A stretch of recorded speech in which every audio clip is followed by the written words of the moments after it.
رب العالمین وصلی اللہ علی نبینا محمد وعلی آلہ واصحابہ اجمعین سبحانک اللہم لا علم لنا الا ما علمتنا انک انت العلیم الحکیم ولا حول ولا قوة الا باللہ العلی العظیم اللہم علمنا ما ينفعنا وانفعنا بما علمتنا وزدنا علما وعملا متقبلا یا رب العالمین اللہم انا نبرأ الیک من حولنا وقوتنا وعلمنا وحفظنا وذکائنا وقوتک یا ذا القوة المتین آمین یا رب۔ ہمارا دوسرا سیشن فی بیت الحبیب صلی اللہ علیہ وسلم، جس میں ہم امہات الانبیاء سے اپنے اس سلسلے کا آغاز کر رہے ہیں، اور ہم نے پچھلی دفعہ حوا علیہ السلام کی زندگی کے بارے میں جانا تھا، اور یہ بھی جانا تھا کہ حوا علیہ السلام کو اللہ سبحانہ و تعالیٰ نے آدم علیہ السلام کے سکون کے لیے پیدا کیا۔ اللہ سبحانہ و تعالیٰ نے عورت کی تخلیق اور عورت اور مرد کا جوڑا بنا کر اسے جب اس دنیا پر بھیجا تو سب سے پہلے جو رشتہ بنا وہ دراصل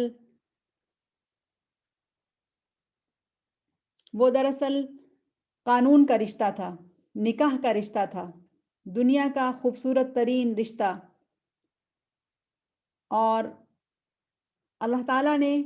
اس زمین کی آبادی کا سلسلہ جب قائم کیا تو آدم اور حوا علیہم السلام کو کیا اور اس سے اس دنیا کو آباد کیا۔ تو جو اہم بات میں آپ کے ساتھ آج حوا علیہ السلام کے حوالے سے شیئر کرنا چاہتی ہوں وہ اس طرح سے ہے کہ حوا علیہ السلام جب پیدا کی گئیں تو آدم علیہ السلام انہیں دیکھ کر خوش ہو گئے اور وہ خوشی خوشی جنت میں رہنے لگے۔ پھر اللہ تعالیٰ کی مشیت اور ارادہ سے جب انہیں زمین پر اتارا گیا تو ساتھ ہی یہ بھی بتا دیا گیا کہ اللہ سبحانہ و تعالیٰ جس نے تمہیں ایک نفس سے پیدا کیا ہے، هو الذی خلقکم من نفس واحدہ وجعل منہا زوجہا لیسکن الیہا، کہ اللہ تعالیٰ جس نے تمہیں ایک نفس سے پیدا کیا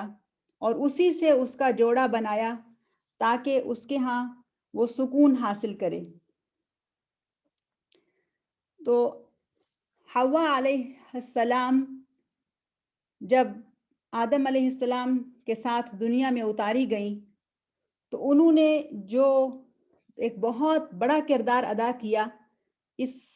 زمین کو آباد کرنے کے لیے،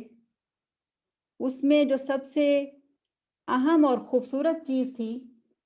وہ یہ تھی کہ حوا ایک بہترین زوجہ تھی، اور انہوں نے زوجیت کے رشتے کے اندر آدم علیہ السلام کے ایک مشیر کی حیثیت سے اور ایک نائب کی حیثیت سے بہت بڑا کردار ادا کیا۔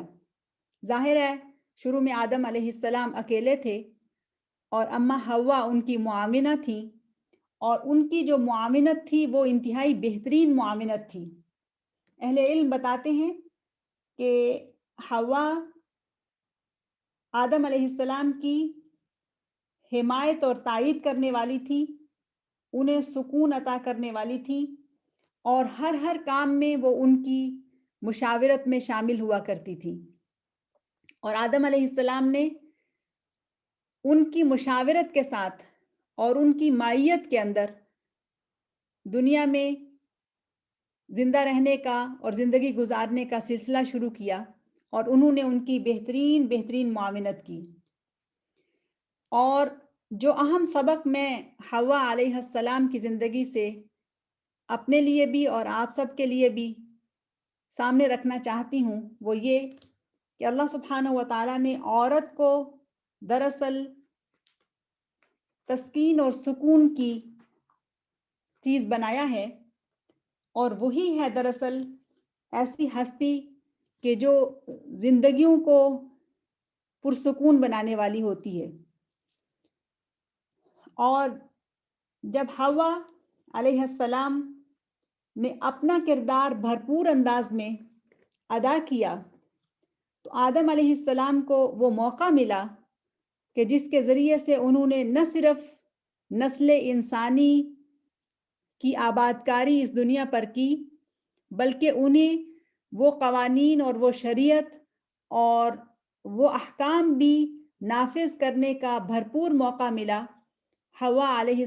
السلام کے ساتھ مل کر، کہ جس کے ذریعے سے انسانیت بہت عرصہ تک ہدایت پر قائم رہی۔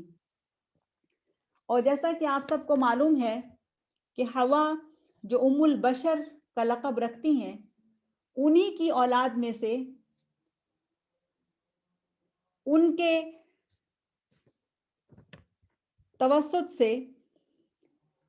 شیث علیہ السلام پیدا ہوئے، اور شیث علیہ السلام دراصل وہ نبی ہیں کہ جو آدم علیہ السلام کے بعد نبوت کے مقام پر فائز ہوئے۔ پھر شیث علیہ السلام کے بعد جو مقام اور مرتبہ نبوت کا ملا وہ ادریس علیہ السلام کو ملا۔ تو اما حوا کے بیٹوں میں سے شیث علیہ السلام کا ایک بہت بڑا مقام تھا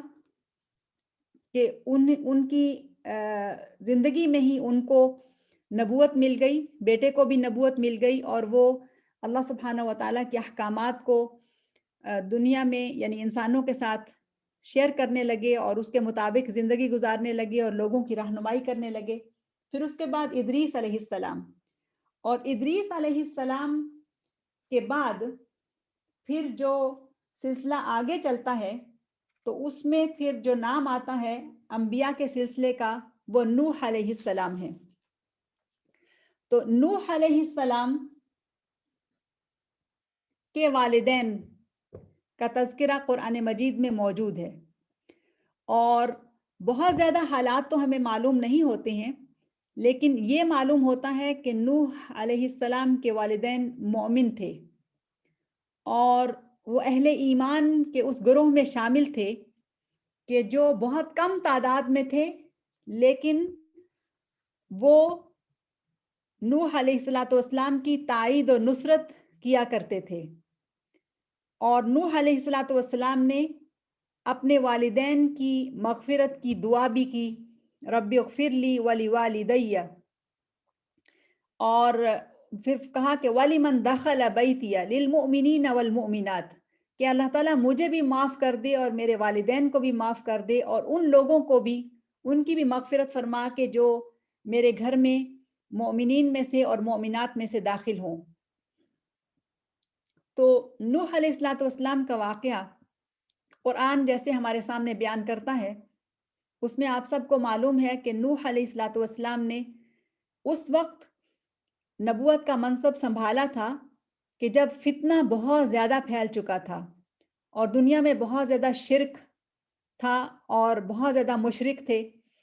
تو بہت کم لوگ نوح علیہ السلام پر ایمان لائے تھے، اگرچہ نوح علیہ السلام کی دعوت جو ہے وہ بہت لمبی دعوت تھی، بہت طویل عرصہ تک انہوں نے لوگوں کو اللہ تعالیٰ کی طرف بلایا۔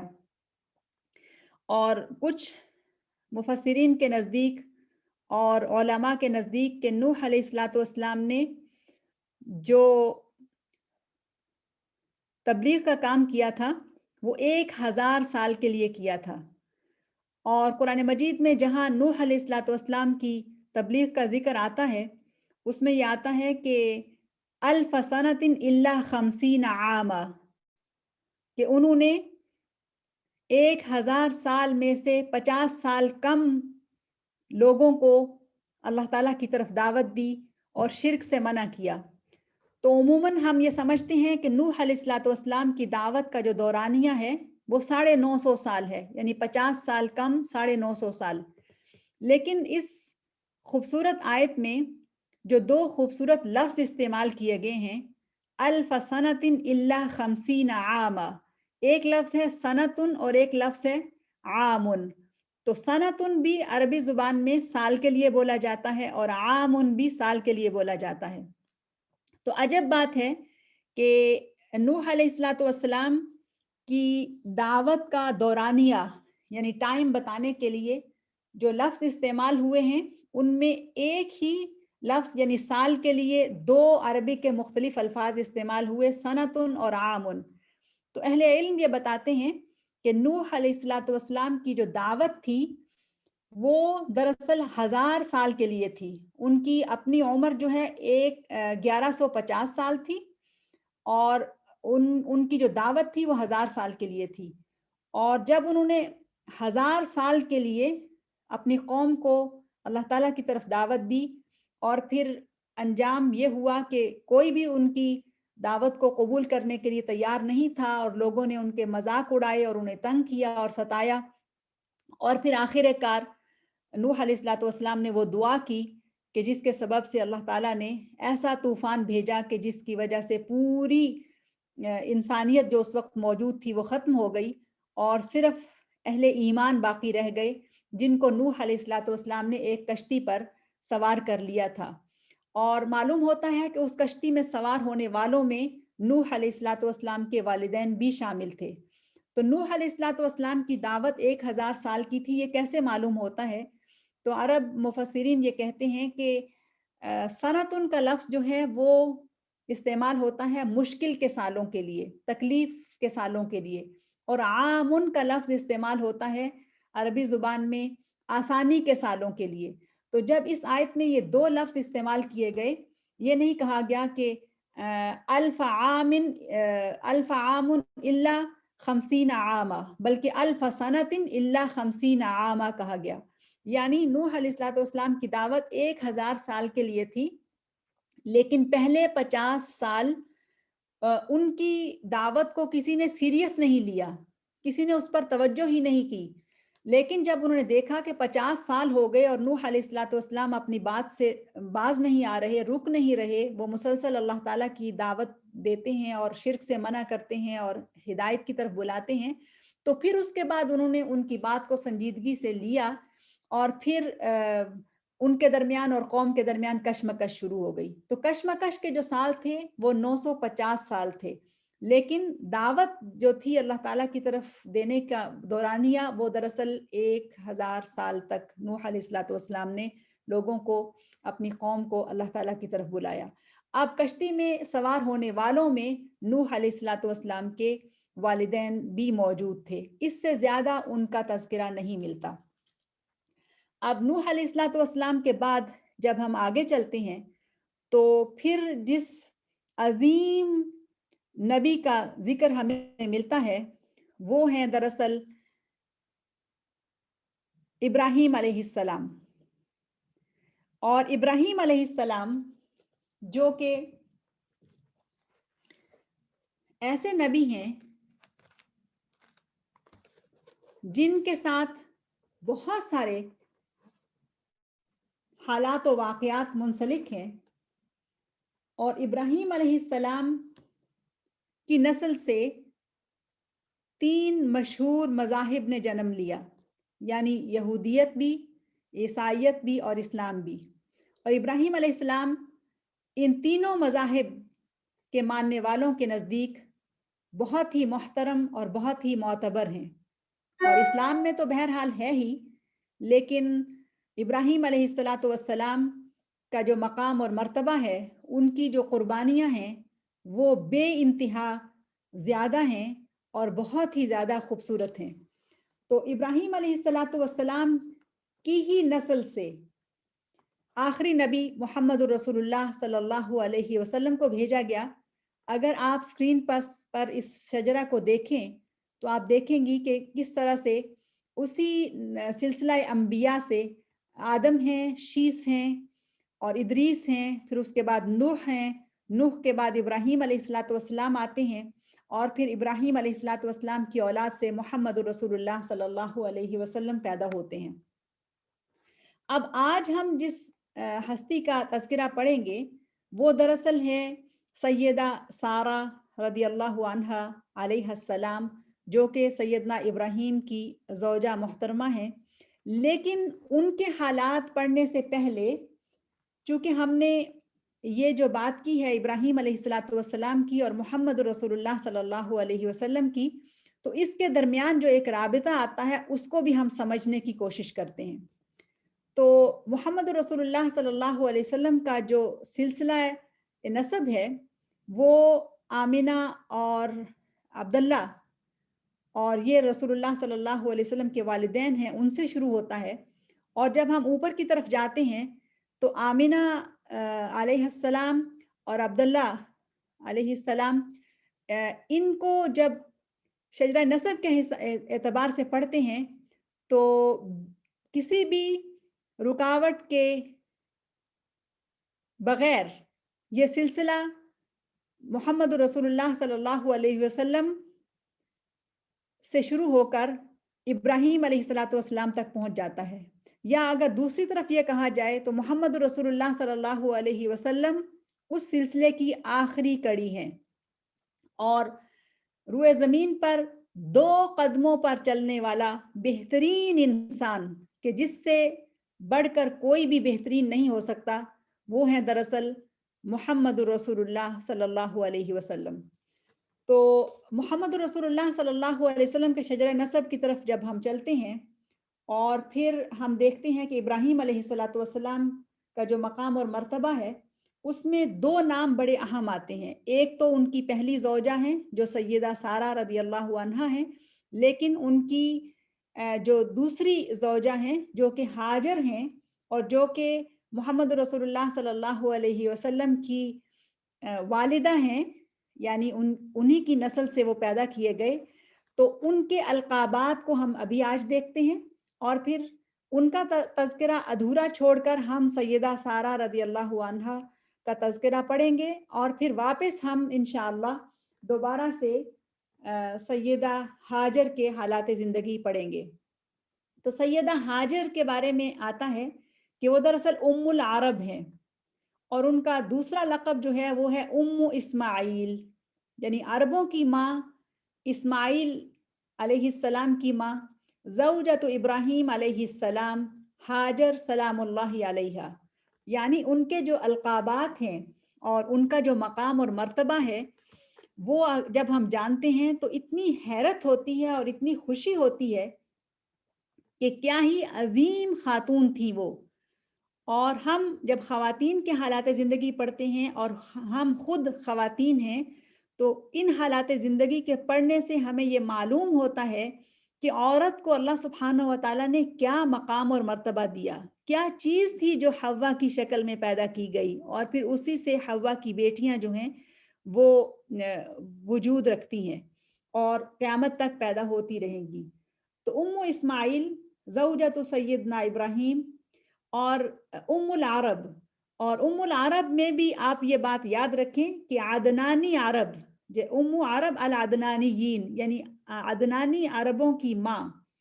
اور ان کا ایک اور لقب ہے جو کہ ان کی ایک اور شان اور ان کی ایک اور پہچان کو ہمارے سامنے واضح کرتا ہے، وہ ہے ام الذبیح، یعنی اللہ تعالیٰ کے راستے میں ذبح ہونے والے کی ماں، ایک اور ان کا تعارف۔ یعنی میں یہ چاہ رہی ہوں کہ آپ لوگ جب ان ہستیوں کا تعارف پڑھیں تو ایک اور نظر سے ان کو دیکھیں، ایک اور طرح کے آپ کے پاس نقطہ نظر آ جائے، یا ایک اور طرح کا ویژن آپ کے سامنے آئے کہ جس کے تھرو آپ ان ہستیوں کی زندگیوں کا مطالعہ کریں اور آپ دیکھیں کہ ہم جانتے تھے ان کے نام کو، لیکن اس طرح سے ہم نے کبھی ان کو جاننے کی کوشش نہیں کی کہ ان کے القابات اور ان کا مقام اور مرتبہ اور ان کی قربانیاں کس طرح کی تھیں۔ تو ام اسماعیل کا ایک اور جو لقب ہے اور ان کی ایک اور جو شان، مقام اور مرتبہ ہے وہ ہے کہ وہ ام الذبیح بھی ہیں، یعنی اللہ تعالیٰ کے راستے میں ذبح ہونے والے کی ماں۔ اور پھر ایک اور لقب ان کا وہ ہے کہ وہ ماں ہے صادق الوعد کی، یعنی ایسا نبی کہ جس کی شان میں اللہ سبحانہ و تعالیٰ نے کہا کہ وہ صادق الوعد ہے، اپنے وعدے کا سچا. اور یہ لقب ہے دراصل، یہ تعارف ہے دراصل سیدنا اسماعیل علیہ السلام کا. تو یہ تعارف دراصل ہمیں پہنچاتا ہے سیدہ ہاجر کے پاس یا سیدہ ہاجر تک کہ وہ دراصل صادق الوعد کی بھی ماں ہے. پھر اس سے آگے چلیں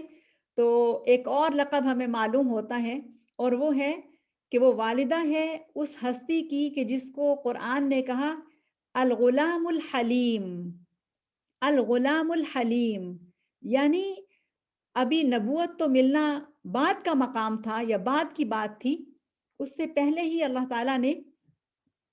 انہیں نوعمری میں ہی ایک اور لقب دیا، اور وہ تھا کہ الغلام الحلیم، یعنی ایسا لڑکا کہ جو عمر میں تو کم ہے، نوعمر ہے، لیکن حلیم ہے، اس کے اندر حلم ہے، اس کے اندر صبر ہے، اور اس شان سے ان کا تعارف کرایا. تو اگر اولاد کو کوئی مقام اور مرتبہ ملتا ہے تو دراصل وہ مقام و مرتبہ اس کا والدین کا ہوتا ہے، اور والدین کی طرف اس کی جو نسبت ہوتی ہے وہ دراصل اس کے مقام کو بہت زیادہ واضح کرتی ہے.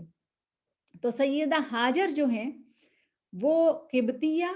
مصریہ ہیں، یعنی یہ مصر کے قبطی خاندان سے تھی. اور ایک اور انداز میں اس بات کو سمجھنے کی کوشش کیجئے گا کہ سیدنا ابراہیم علیہ السلام اپنی زوجیت میں جب سیدہ ہاجر کو لیتے ہیں تو یہ وہ عالی نسب خاتون تھی جو مصر کے قبطی خاندان سے تعلق رکھتی تھی، اور جن کے ذریعے سے اللہ سبحانہ و تعالیٰ کو ایک پوری قوم کو پیدا کرنا تھا جو عرب قوم ہے. یعنی عدنانی عرب جو ہیں ان کو پیدا کرنے کے لیے اللہ سبحانہ و تعالیٰ نے چنا اس عورت کو کہ جو مصر کے قبطی خاندان سے تعلق رکھتی تھی. سبحان اللہ، ذرا اندازہ لگائیں کہ اللہ سبحانہ و تعالیٰ کی پلاننگ کیسی پلاننگ ہے، اس کی تدبیر کیسی تدبیر ہے، اس کی مشیت کس طرح سے ہر چیز کے اوپر غالب آتی ہے، کہ کس طریقے سے اللہ تعالیٰ نے ابراہیم علیہ السلام کو کہاں پر پیدا کیا، پھر کیسے ان کو نبوت کے مقام پر فائز کیا، پھر کس طرح سے ان سے وہ قربانیاں لی کہ جو بہت ہی مختلف اور منفرد قربانیاں تھیں، پھر کس طرح سے ان کے لیے ایک دوسری زوجہ جو ہے وہ منتخب کی اور وہ مصر سے تھی. اور بعض روایات سے یہ بھی پتہ چلتا ہے کہ سیدہ ہاجر جو ہیں وہ مصری بادشاہ کی بہن اور وہ امیرہ تھیں. یعنی وہ کوئی کچھ روایات میں یہ ہے کہ وہ اس کی کنیز تھی، لیکن اصل میں وہ مصری بادشاہ کی بہن تھی اور امیرہ تھی، اور پھر اس خاندان کے اوپر کسی اور خاندان نے حملہ کیا اور انہیں غلام بنا لیا گیا. یعنی اللہ سبحانہ و تعالیٰ انبیاء کی پیدائش کے لیے اعلیٰ نسل کے لوگوں کو چنتا ہے، اور وہ ایک اعلیٰ نسل اور اعلیٰ خاندان کے سے تعلق رکھتی تھی. اور انہیں جب اس بادشاہ کے پاس لایا گیا جن سے ابراہیم علیہ السلام کی ملاقات ہوئی تھی، تو چونکہ وہ بادشاہ تھا کہ جس نے اپنے سے پہلے بادشاہ کے اوپر حملہ کر کے اور اس کے خاندان کو غلام بنا لیا تھا، اور انہیں اس نے اپنے پاس رکھ لیا تھا. یعنی سیدہ ہاجر کو اس نے اپنے پاس رکھ لیا تھا، اور پھر بعد میں انہوں نے ابراہیم علیہ السلام کو انہیں دیا. تو یہ واقعہ جو ہے وہ آگے چل کے میں اور تفصیل سے بتاتی ہوں. تو میرا یہاں پر بتانے کا مقصد دراصل یہ ہے کہ سیدہ ہاجر جو ہیں وہ ایک اعلیٰ نسل کی اور قبطی خاندان کی شہزادی تھی، امیرہ تھی. اور شاہ مصر جس کا نام سنوسرت تھا، شاہ مصر جس کا نام سنوسرت تھا، اور اس کے خاندان کے اوپر جب حملہ ہوا تو انہیں قیدی بنا لیا گیا. اور جس بادشاہ کی کنیز وہ بنائی گئی، نبی اللہ ابراہیم علیہ السلام کو اللہ تعالیٰ نے اپنی مشیت اور ارادے سے اس کے دربار میں پہنچا دیا. تو اللہ تعالیٰ نے اپنے عظیم منصوبے اور پلان سے اس مبارک خاتون کو چنا عدنانی عربوں کی نسل چلانے کے لیے، اور پھر اسی سلسلہ خاندان اور اسی سلسلہ نسل میں نبی آخر الزماں محمد الرسول اللہ صلی اللہ علیہ وسلم کو پیدا کیا گیا۔ اور آپ ان ساری باتوں کو ذہن میں رکھیے گا اور اس سلسلے کو اپنے ذہن میں جوڑیے گا جب ہم نبی صلی اللہ علیہ وسلم کی والدہ سیدہ آمنہ کے حالات زندگی پڑھیں گے تو کیسا خوبصورت کنیکشن ہے، یعنی سیدہ آمنہ کی زندگی اور سیدہ ہاجر کی زندگی، اس میں بہت زیادہ مماثلت ہے۔ تو ایک اور اہم بات جو یہاں سمجھ آتی ہے وہ یہ کہ جب اللہ تعالیٰ نے شاہی مصری خاندان سے ایک شرف،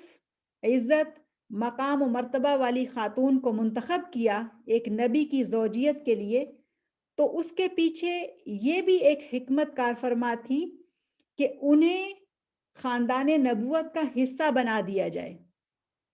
یعنی ان کی تربیت ایک ایسے خاندان میں ہو کہ جو خانوادہ نبوت ہے، وہ گھرانہ ہے کہ جہاں نبوت موجود ہے، جہاں نبی اللہ جو کہ خلیل اللہ ہیں ابراہیم علیہ الصلوۃ والسلام وہ موجود ہیں۔ تو اللہ سبحانہ و تعالیٰ نے ان کو وہاں سے چنا اور پھر اپنی مشیت سے ایک اولو العزم نبی ابراہیم علیہ السلام کے گھر کا ایک فرد بنا دیا اور وہاں ان کی تربیت کا انتظام فرمایا۔ اور کیوں وہاں پر ان کی تربیت کا انتظام فرمایا؟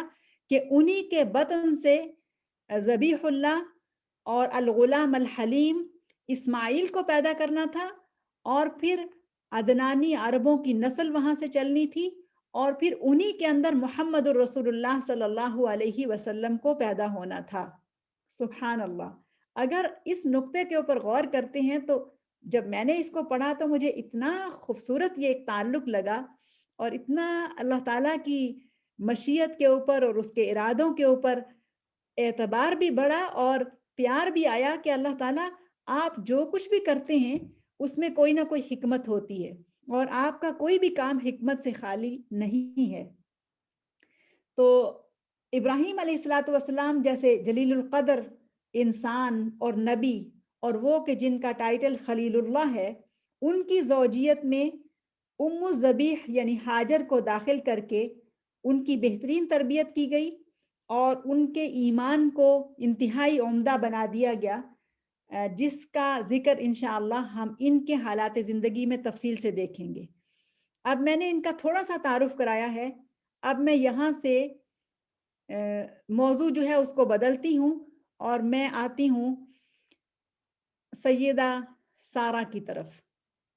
سیدہ سارہ جو ابراہیم علیہ الصلوۃ والسلام کی پہلی بیوی ہیں، اور سیدہ سارہ جو ہیں وہ بھی کوئی کم ہستی نہیں ہے، بہت اعلیٰ مقام رکھنے والی، بہت ہی زیرک اور دانا خاتون۔ ان کا پورا نام ہے سارہ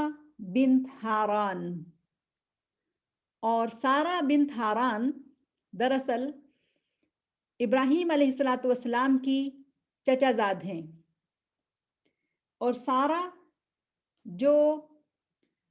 اسحاق کا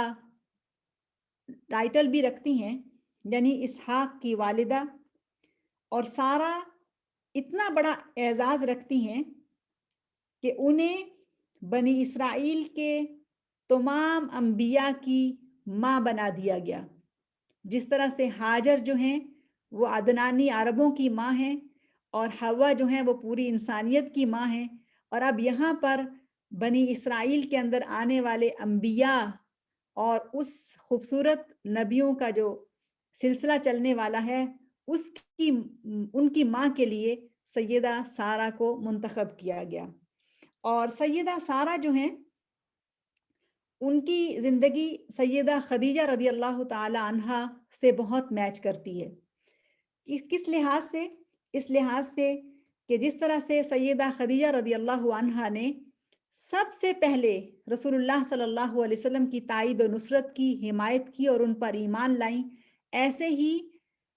سیدہ سارہ سب سے پہلے ابراہیم علیہ الصلوۃ والسلام کے اوپر ایمان لائیں، اور سیدہ سارہ کو یہ اعزاز حاصل ہے کہ وہ اکیلی تھیں جو سیدنا ابراہیم کے اوپر ایمان لائی تھیں۔ سیدہ خدیجہ رضی اللہ عنہا کے حالات کو جب ہم دیکھتے ہیں تو شروع میں وہ اکیلی تھیں، لیکن بعد میں یہ قافلہ جو ہے وہ بڑا ہوتا چلا گیا۔ لیکن سیدہ سارہ کو بہت بعد میں جا کے دوسرے لوگوں کا، ایمان والوں کا ساتھ ملا۔ یہ وہ مومنہ تھی کہ جو تنہا پورے خاندان کے مقابلے میں ایک خاتون تھی کہ جو سیدنا ابراہیم علیہ السلام کے اوپر ایمان لائی تھی۔ یعنی خواتین میں یہ ایک ہی خاتون تھی، اور مردوں میں بھی صرف ایک، سیدنا لوط علیہ السلام جو سیدنا ابراہیم کے بھتیجے تھے، وہ ان کے اوپر ایمان لائے۔ اور سیدنا ابراہیم علیہ السلام نے جب اپنے اصلی وطن سے، عراق سے، اور یعنی حران سے ہجرت کی تو سیدہ سارہ اور سیدنا لوط ان کے ساتھ تھے۔ اور چونکہ ہمارا فوکس اس وقت خواتین ہے، اس لیے میں سیدنا ابراہیم کے حالات زندگی کی طرف نہیں جا رہی۔ آپ سب کو معلوم ہے کہ سیدنا ابراہیم علیہ السلام کس طرح سے عراق کو چھوڑتے ہیں، وہاں سے ہجرت کرتے ہیں، اور ان کے اوپر اس وقت کوئی بھی ایمان لانے والا نہیں ہے، بلکہ ان کو وہاں سے نکال دیا جاتا ہے۔ ان کا باپ خود ان سے کہتا ہے کہ وَہْجُرْنِی مَلِیَّا، مجھے چھوڑ دو اور نکل جاؤ یہاں سے۔ تو وہ اپنی زوجہ سیدہ سارہ اور اپنے بھتیجے سیدنا لوط کے ساتھ ہجرت کر کے فلسطین کی طرف آتے ہیں۔ تو سیدہ سارہ رضی اللہ عنہا کا ایک اور جو ٹائٹل ہے بہت ہی خوبصورت، وہ یہ ہے کہ یہ پہلی مہاجرہ ہیں، اللہ تعالیٰ کے راستے میں ہجرت کرنے والی پہلی خاتون۔ اس سے پہلے اگر کوئی تھا تو ہمیں اس کے حالات زندگی معلوم نہیں، لیکن خواتین کے قافلے کی پہلی خاتون وہ سیدہ سارہ ہیں، جنہوں نے اللہ تعالیٰ کی طرف سب سے پہلے ہجرت کی۔ اور سیدہ سارہ کا ایک اور تعارف ہے، اور وہ یہ ہے کہ بڑھاپے میں بچے کو جنم دینے والی خاتون، وہ مومنہ کہ جو اللہ تعالیٰ کی رحمت سے کبھی بھی مایوس نہیں ہوئی تھی۔ اور یہ وہ خاتون ہے کہ جنہوں نے دین کی محبت میں، اسلام کی محبت میں، اللہ تعالیٰ کی محبت میں اپنا گھر بار، خاندان، وطن سب کچھ چھوڑ دیا، اور ابراہیم علیہ السلام کے ساتھ ہجرت کر کے یہ فلسطین میں آ گئی۔ اب جیسا کہ آپ سب کو معلوم ہے کہ فلسطین میں جب ہجرت کی سیدنا ابراہیم علیہ السلام نے تو کچھ عرصہ وہاں پر وہ آباد رہے، اور سیدنا ابراہیم علیہ السلام کے سفر بہت زیادہ ہیں۔ سیدنا ابراہیم نے بہت زیادہ سفر کیے ہیں، اور ایک جگہ سے دوسری جگہ ہجرت جو ہے وہ کی ہے۔ تو ان کی پہلی ہجرت عراق سے فلسطین تھی، یہ فلسطین میں ان کے ساتھ رہیں۔ پھر فلسطین سے جب ابراہیم علیہ السلام ہجرت کر کے مصر گئے تو یہ ان کے ساتھ تھیں۔ اب یہاں سے اصل کہانی شروع ہوتی ہے۔ تو یہاں میں آپ کو ایک اور بات بتا دوں، وہ یہ کہ سیدنا ابراہیم علیہ السلام کی زوجیت میں 3 عورتیں تھیں۔ سب سے پہلی سارہ رضی اللہ عنہا، اور دوسری ہاجر رضی اللہ عنہا، اور تیسری قطورہ، ان کی تیسری زوجہ کا نام تھا قطورہ۔ اور ابراہیم علیہ السلام نے بہت مدت تک صرف سیدہ سارہ ہی کو اکیلے نکاح میں رکھا، انہوں نے بہت عرصہ تک کسی اور سے نکاح نہیں کیا۔ کچھ روایات میں تو یہاں تک آتا ہے کہ ان کی عمر تقریباً جو ہے وہ 80 سال کے قریب تھی، یعنی کافی زیادہ عمر ہو گئی تھی، تب بھی سیدہ سارہ ہی ان کی زوجیت میں تھی۔ تو ابراہیم علیہ السلام جب اپنے سفر میں مصر پہنچے اور مصر کے بادشاہ کے دربار میں گئے اور اس کے سامنے اللہ تعالیٰ کا پیغام پیش کیا، توحید کا پیغام پیش کیا، تو سیدہ سارہ ان کے ساتھ تھیں۔ جب انہوں نے دربار میں جا کر اللہ تعالیٰ کا پیغام پیش کیا تو وہ جو اس وقت کا بادشاہ تھا، اس نے سیدہ سارہ کو دیکھا تو اس کی نیت خراب ہو گئی۔ جب پہلی گفتگو ختم ہوئی اور سیدنا ابراہیم اس دربار سے جانے لگے تو اس نے سیدہ سارہ کو اپنے دربار میں علیحدگی میں طلب کیا۔ ابراہیم خلیل اللہ اس کی بری نیت کو سمجھ گئے اور انہوں نے سیدہ سارہ سے کہا کہ جب وہ آپ سے پوچھے کہ آپ کون ہیں اور کیا ہیں تو آپ انہیں کہیے گا کہ میں ابراہیم کی بہن ہوں۔ اور اس سے مراد دراصل یہ تھا کہ اس وقت جو قانون تھا وہاں کا، اس کے مطابق اگر کوئی عورت کسی کی زوجیت میں ہوتی تو اس کی زوجیت سے اس کو نکال لیا جاتا تھا، لیکن اگر کسی کی بہن ہوتی تو اس کے ساتھ کوئی دوسرا نکاح نہیں کر سکتا تھا۔ اس طرح کا کوئی قانون وہاں پر تھا، جس وجہ سے سیدنا ابراہیم علیہ السلام نے کہا سیدہ سارہ سے کہ اگر بادشاہ تمہیں اپنی دربار میں بلائے تو تمہیں اپنا تعارف جو ہے وہ میری بہن کی حیثیت سے کرانا ہوگا۔ تو سیدہ سارہ رضی اللہ عنہا علیہ السلام بہت خوبصورت تھیں، بہت دانا تھیں، ایمان والی تھیں اور بہت تقوی اور قوت والی تھیں، بہت قوت ارادی کی مالکہ تھیں۔ تو بے خوف جب وہ اس بادشاہ کے دربار میں گئیں تو انہوں نے یہ دعا کی اللہ تعالیٰ سے کہ اے اللہ اس انسان کی خباثت اور شر سے مجھے بچا کر رکھنا۔ اور آپ یہ بات بھی ذہن میں رکھیے کہ وہ کوئی عام خاتون نہیں تھی، وہ نبوت کے خاندان سے تعلق رکھتی تھی، نبوت کے خاندان سے جڑی ہوئی پہلی مہاجرہ تھی اور اہل ایمان میں سے سب سے بلند مقام پر فائز تھی۔ تو اللہ سبحانہ و تعالیٰ نے ان کی مدد کی اور جب یہ بادشاہ کے دربار میں گئیں اور بادشاہ نے بری نیت سے اپنا ہاتھ ان کی طرف بڑھایا تو سیدہ سارہ کے ایمانی قوت کے باعث اور ان کی دعا کی قبولیت کے باعث اس شریر انسان کا ہاتھ شل ہو گیا اور اس میں جیسے کوئی جان ہی باقی نہیں رہی۔ تو وہ سمجھ گیا کہ اس کا سامنا کسی عام انسان سے نہیں ہے اور اس نے اپنا ہاتھ پیچھے کر لیا، اور جب اس نے اپنا ہاتھ پیچھے کیا تو اس کا ہاتھ پھر پہلی حالت پہ آ گیا۔ اس نے دوبارہ سے اپنا ہاتھ بری نیت سے آگے کیا اور انہیں پکڑنے کی کوشش کی، تو پھر اسی طرح سے ہوا کہ اس کا ہاتھ جو ہے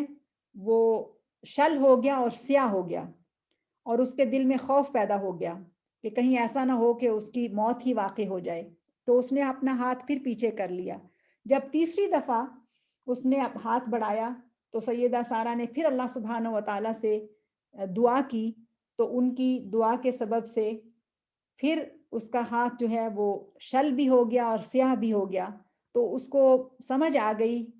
کہ وہ اس خاتون کی عزت کو خراب نہیں کر سکتا، اور وہ ان کی اس جو روحانی اور ایمانی قوت تھی اس کا اسیر ہو گیا اور اس نے انہیں چھوڑ دیا۔ نہ صرف چھوڑ دیا بلکہ جب انہیں اپنے دربار سے رخصت کیا تو تحفتاً انہیں اپنی باندی جس کا نام ہاجر تھا، اور وہ کہ جو اس سے پہلے ایک شاہی خاندان سے تعلق رکھتی تھی، انہیں تحفتاً انہیں دے دیا۔ تو سیدہ جب اس بادشاہ کے دربار سے نکلی تو ان کے ساتھ ہاجر بھی تھی سلام اللہ علیہ، تو وہ انہیں لے کر سیدنا ابراہیم کے پاس آ گئیں، اور پھر جب وہ گھر واپس آئیں تو انہوں نے اپنی مرضی سے سیدہ ہاجر کو سیدنا ابراہیم علیہ الصلاۃ والسلام کی زوجیت میں دے دیا، اور ان کے مشورے سے سیدنا ابراہیم نے سیدہ ہاجر سے نکاح کر لیا۔ سیدہ سارہ سیدہ ہاجر سے بہت محبت کرتی تھی، اور ہاجر بھی نبی اللہ و خلیل اللہ پر ایمان لے آئیں، اور اس طرح سے اس خاندان میں ایک اور فرد کا اضافہ ہو گیا، اور سیدہ ہاجر جو ہیں وہ براہ راست ابراہیم علیہ الصلاۃ والسلام سے تربیت حاصل کرنے لگیں اور دین سیکھنے لگیں، اور سیدنا ابراہیم علیہ السلام تربیت اور مقام اور مرتبہ کے جس بڑے مقام پر فائز تھے، اس کا تو کوئی مقابلہ ہی نہیں کر سکتا تھا. تو انہوں نے اپنے گھر میں سیدہ سارہ کے ساتھ ساتھ سیدہ ہاجر کی بھی تربیت کرنی شروع کر دی. اور پھر اللہ تعالیٰ کی مشیت بھی اسی طرح سے تھی کہ ابراہیم علیہ الصلوۃ والسلام کی زوجیت میں ہاجر جو ہیں وہ آ گئی. سیدہ سارہ رضی اللہ عنہا کے بارے میں وعلیہ السلام کے بارے میں یہ بھی آتا ہے، ان کے ٹائٹل جو ہیں اس میں یہ بھی آتا ہے کہ امرأۃ کریمۃ، یعنی ایسی عورت کہ جو انتہائی مبارک تھی، بہت معزز تھی، کریم خاتون. اور ان کا ایک اور ٹائٹل ہمیں جو ملتا ہے وہ یہ ہے کہ صابرہ، کہ وہ بہت صبر کرنے والی تھی. اور ایک اگلا ٹائٹل ان کا ملتا ہے جو پہلے بھی میں آپ سے ذکر کر چکی ہوں، وہ ہے مہاجرہ فی سبیل اللہ، پہلی خاتون جس نے اللہ تعالیٰ کے راستے میں ہجرت کی اور اپنا سب کچھ گھر بار سب چھوڑ دیا. اور ایک اور ٹائٹل ان کا ملتا ہے وہ ہے اجمل نساء الارض، اجمل نساء الارض، روئے زمین پر سب سے زیادہ خوبصورت خاتون سارہ علیہ السلام تھیں. اور ان کا ایک اور ٹائٹل ہے، اور اس کو بھی ان کا اعزاز بنا دیا گیا اس لیے کہ اس کا ذکر قرآن میں موجود ہے. وہ ہے کہ وہ عاقرہ تھی، یعنی بانجھ تھی، ان کے اندر صلاحیت نہیں تھی کہ وہ بچے پیدا کر سکتی، اولاد کی نعمت سے محروم یہ خاتون. دل میں یہ خیال پیدا ہوا کہ میری کھوکھ تو خالی ہے، میری گود جو ہے وہ تو ویران ہے، لیکن ابراہیم خلیل اللہ کیوں اولاد کی نعمت سے محروم رہیں اور اپنی خوشی سے، اپنے دل کی رغبت سے ہاجر کو ان کی زوجیت میں دینے والی عظیم خاتون. وہ خاتون کہ جو یہودیت، عیسائیت، اسلام تینوں مذاہب میں ایک بہت معتبر نام ہے، اور ان مذاہب میں انبیاء کے سلسلے کی ایک اہم کڑی اور انبیاء کی ماں کا مقام اور مرتبہ رکھنے والی یہ خاتون ہے. اور ان کا ذکر جو ہے وہ قرآن میں بھی بہت عجب طریقے سے موجود ہے. اور جب اللہ تعالیٰ نے اپنی رحمت سے ابراہیم علیہ الصلوۃ والسلام کو سیدہ ہاجر سے اولاد کی نعمت عطا کی تو یہ بھی وہاں پر موجود تھیں، اگرچہ بوڑھی بھی تھیں، اگرچہ بانجھ بھی تھیں، لیکن یہ جو قدرتی داعیہ عورت کے اندر ماں کا موجود ہے، ممتا کا جو ایک داعیہ موجود ہے، اس نے پھر جوش مارا. اور جب دیکھا کہ سیدہ ہاجر جو ہے ان کی گود ہری ہو گئی اور ان کے گود میں اولاد آ گئی ہے، تو یہ ایمان والی خاتون اللہ تعالیٰ سے پھر ایک تعلق بنا بیٹھی اور اللہ تعالیٰ کی رحمت سے مایوس نہیں ہوئی، بلکہ ہاجر کی گود میں اولاد دیکھ کر ان کا اللہ سبحانہ و تعالیٰ کے اوپر ایمان اور یقین اور بڑھ گیا، اور بڑھاپا اور بانجھ پن ہونے کے باوجود بھی وہ اللہ تعالیٰ کی رحمت سے مایوس نہیں ہوتی، بلکہ وہ دعا کرتی ہیں کہ اے اللہ تو مجھے بھی اولاد کی نعمت سے نواز. اور کیا خیال ہے آپ کا کہ یہ دعا جو ہے وہ ایک دفعہ ہوئی ہوگی، 2 دفعہ ہوئی ہوگی، 3 دفعہ ہوئی ہوگی؟ نہیں، ایسا نہیں ہے. کئی سال اس دعا میں گزرے، بلکہ 70-80 سال جو ہیں وہ اس دعا میں گزر گئے. اتنا لمبا عرصہ جو ہے وہ یہ دعا کرتی رہیں. اور پھر جب سیدہ ہاجر کی گود میں بچہ آیا تو ان کی یہ کیفیت اور زیادہ بڑھ گئی، اور انہوں نے اور زیادہ شدت سے اپنے آپ کو مایوسی سے بچاتے ہوئے اللہ تعالیٰ سے دعا کی، اور وہ دعا اس طرح سے سنی گئی کہ آخر کار آسمانوں سے ملائکہ کو بھیجا گیا اور انہیں ملائکہ کے ذریعے سے، فرشتوں کے ذریعے سے یہ خوشخبری سنائی گئی کہ ان کے ہاں اولاد ہوگی. اور اس خوبصورت واقعہ کو قرآن نے ذکر کیا ہے. اور یہ بڑا عجب واقعہ ہے کہ ابراہیم علیہ السلام اپنے گھر میں موجود تھے اور ان کی عادت تھی کہ بہت مہمان نواز تھے. تو ایک دن وہ اپنے روزمرہ کی معمولات میں تھے کہ انہوں نے دیکھا کہ بہت خوش شکل چند لڑکے ہیں جو ان کے پاس آئے ہیں، اور وہ ان کو اپنا مہمان سمجھے اور انہیں اپنے مہمان خانے میں لے آئے، اور پھر جلدی سے گئے اور جا کے کھانا ان کے لیے تیار کیا۔ اور کھانا بھی کوئی ایسا ویسا کھانا نہیں تھا، بلکہ قرآن اس کھانے کو بھی بیان کرتا ہے اور بتاتا ہے کہ کس طرح کا کھانا جو ہے وہ ابراہیم خلیل اللہ نے ان مہمانوں کے لیے تیار کیا۔ اور یقیناً جب ابراہیم خلیل اللہ وہ کھانا تیار کر رہے ہیں تو اس کھانے کی تیاری میں سیدہ سارہ بھی شامل ہیں، اور یہ دونوں میاں بیوی مل کر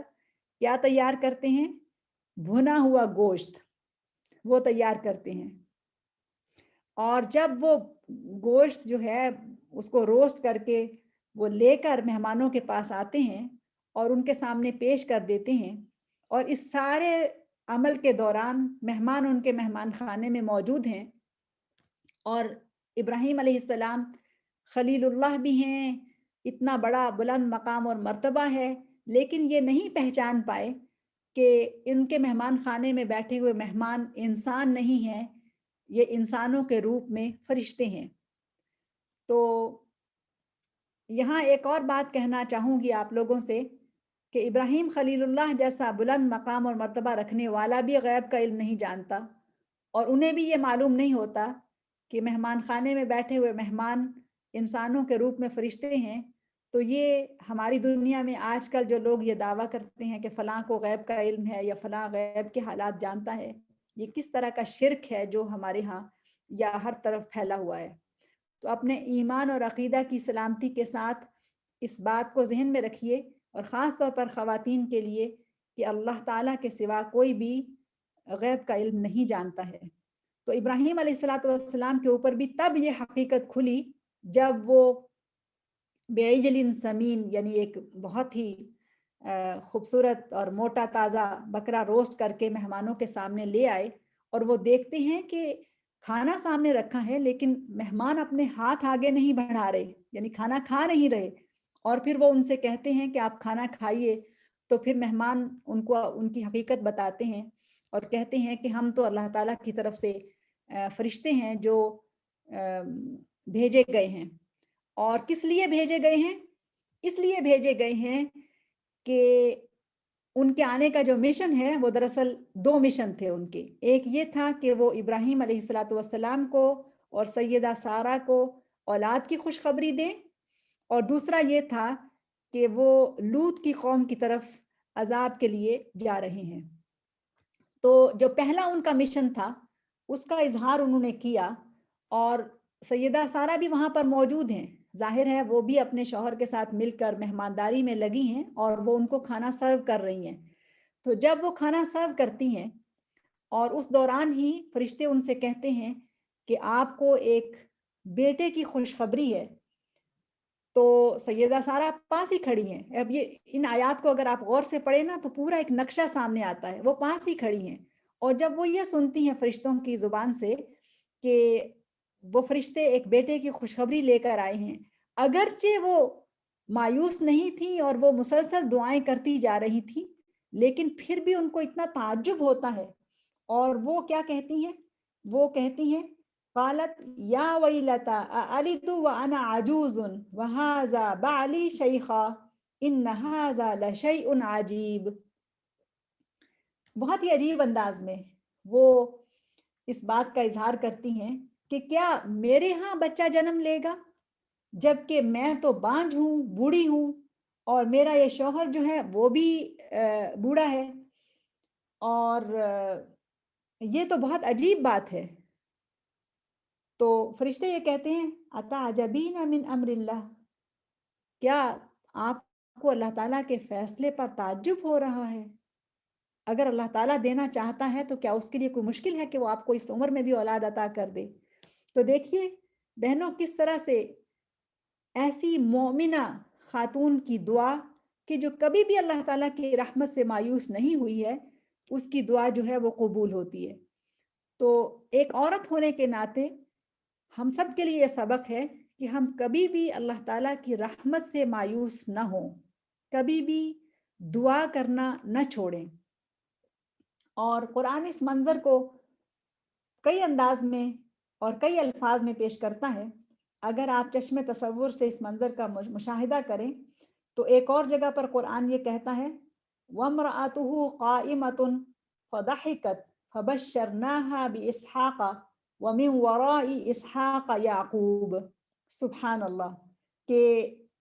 سیدنا ابراہیم کی بیوی یعنی سیدہ سارہ وہ وہاں پر کھڑی تھیں قائمتن، وہ وہیں اسی جگہ پر کھڑی تھیں، مہمان موجود تھے، کھانا رکھا تھا، ابراہیم خلیل اللہ موجود تھے اور وہ بھی وہاں پر موجود تھیں.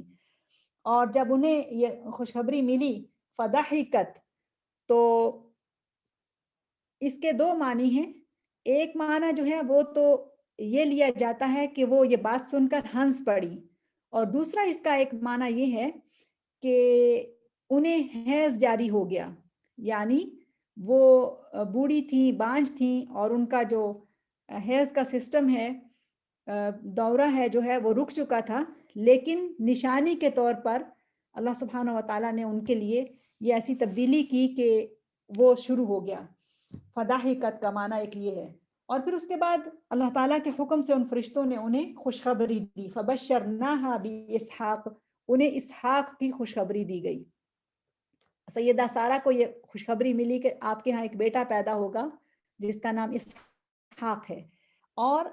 سبحان اللہ ایک اور بات یہاں پر بڑی مزے کی ہے کہ یہ وہ خاتون ہے کہ جن کو بڑھاپے میں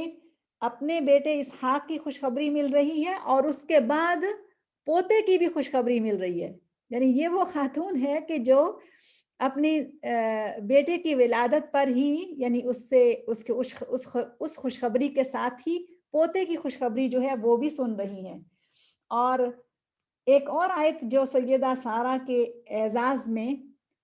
آئی ہے اور جو ان کے مقام اور مرتبہ کو بہت زیادہ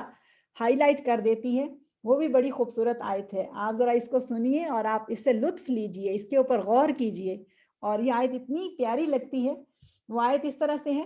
قالوا اتعجبین من امر اللہ، یعنی فرشتے یہ ان سے کہتے ہیں کہ کیا تو اللہ تعالیٰ کے حکم پر تعجب کرتی ہے، یعنی میرے ہاں اب اولاد کیسے ہوگی کہ میں تو بوڑھی ہو چکی ہوں. تو اتعجبین من امر اللہ،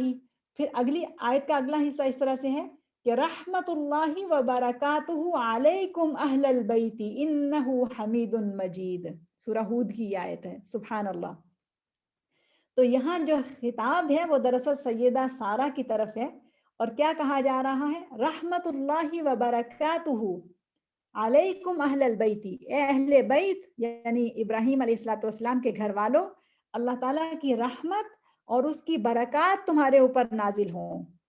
تو یہ خوشخبری فرشتوں سے لینے والی کون ہے؟ سیدہ سارہ سلام اللہ علیہا. دیکھیں ذرا کتنے بڑے قد کی یہ خاتون ہے. اب اس قد سے مراد یعنی مقام اور مرتبہ ہے. کتنے بڑے مقام و مرتبہ کی یہ خاتون ہے کہ جن کے لیے یہ لفظ آ رہے ہیں کہ رحمت اللہ وبرکاتہ علیکم اہل البیت. ان کو ایک ٹائٹل دیا گیا اہل البیت. اور ہمارا یہ جو موضوع ہے وہ بھی یہی ہے فی بیت الحبیب صلی اللہ علیہ وسلم، یعنی رسول اللہ صلی اللہ علیہ وسلم کے گھر کے اندر ان کے گھر والے، ان کے اہل خانہ، ان کا خاندان، اور اس خاندان کے اندر جو خواتین ہیں ان کے حالات زندگی ہم اللہ تعالیٰ کی رحمت اور توفیق سے پڑھ رہے ہیں. تو وہ خاتون کہ جس کو بیٹے کے ساتھ ساتھ پوتے کی خوشخبری بھی دے دی گئی، کیا ہی بابرکت خاتون ہے کہ جنہیں اہل البیت کا ٹائٹل مل گیا. اللہ تعالیٰ کی رحمت اور اس کی برکات اس کا بھی ان کے اوپر نزول ہو گیا. قرآن مجید اسی منظر کو ایک اور آیت سے بھی پیش کرتا ہے. وہ آیت اس طرح سے ہے، یعنی سیدہ سارہ موجود ہیں، ملائکہ موجود ہیں، ابراہیم خلیل اللہ موجود ہیں، اور وہ کیا کہتی ہیں اس سارے پس منظر میں؟ وہ کہتی ہیں فَأَقْبَلَتْ إِمْرَأَتُهُ فِي صَرَّةٍ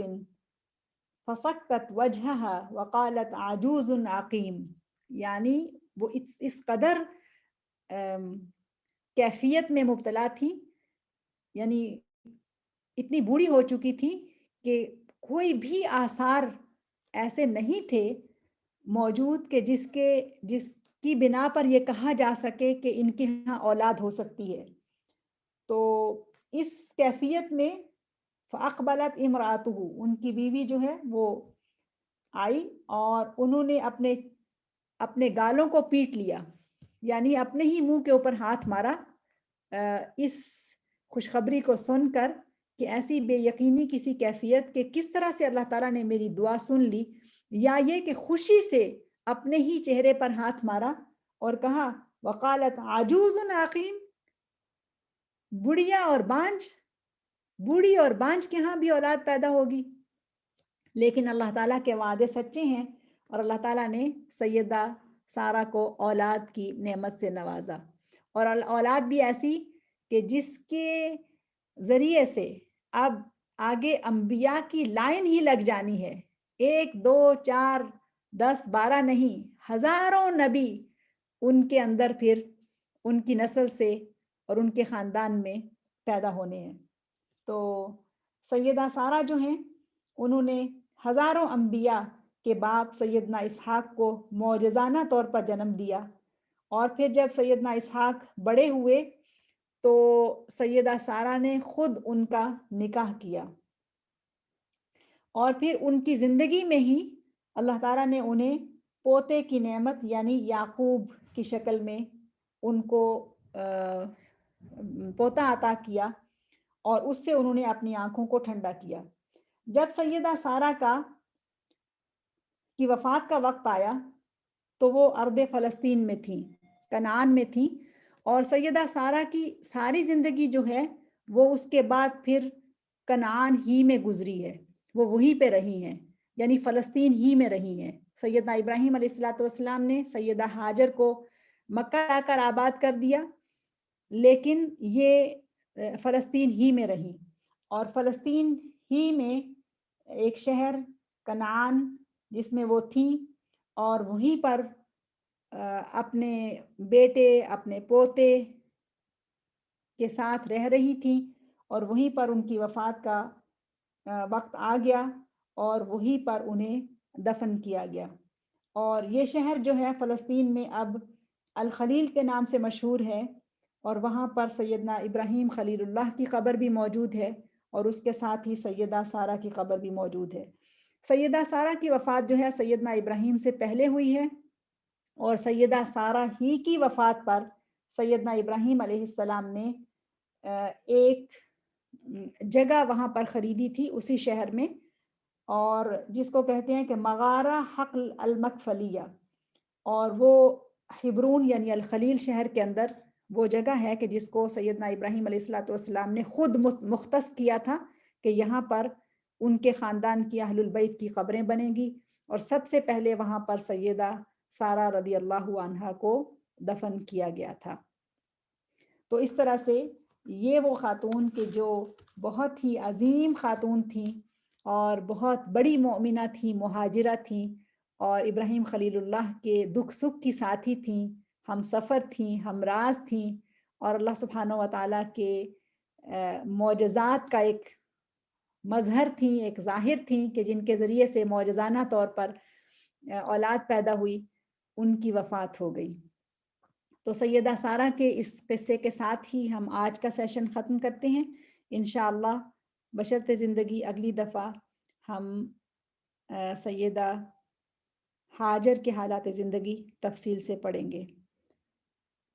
سبحانک اللہم و بحمدک نشہد ان لا الہ الا انت نستغفرک و نتوب الیک۔ بسم اللہ الرحمن الرحیم۔ والعصر ان الانسان لفی خسر الا الذین آمنوا وعملوا الصالحات وتواصوا بالحق وتواصوا بالصبر۔ السلام علیکم ورحمۃ اللہ وبرکاتہ۔